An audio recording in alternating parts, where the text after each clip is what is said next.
እግዚአብሔር ወደ እናንተ እንዲመጣ ከፈለጋችሁ ዝክር ዛክሩ፣ ሳንቲም ለቤተ ክርስቲያን ስጡ፣ በጣም ብዙ ስግደት ስገዱ፣ ብዙ ጾም ጾሙ፣ ብዙ ድግስ ደግሳችሁ አብሉ አይደለም ያለ። መጀመሪያ ዘየሐውር በንጹሕ መጀመሪያ ንጹሑን ነው ያለው ማለት ነው።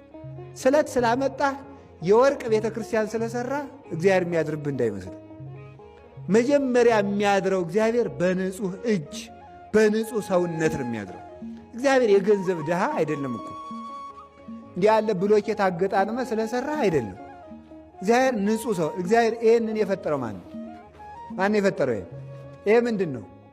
ይሄ ምንድን ነው? በሉ ንገሩኝ። ድንጋይ ነው። አሁን እግዚአብሔር ይህም ቤተክርስቲያን መስራት ይፈልግ ድንጋይ ናና ተጋጠም ቢለው አይጋጠምም? ይጋጠማል። ይጋጠማል።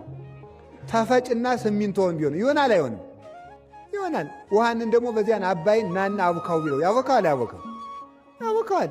መላእክቱና አቡኩና ስሩ ቢላችሁ ይሰራሉ? አይሰሩም? ከመላክ ምን ያለፋችኋል? ሰይጣንን ናየን ቤተክርስቲያን ስራ ቢለው አይሰራም? ይሰራል።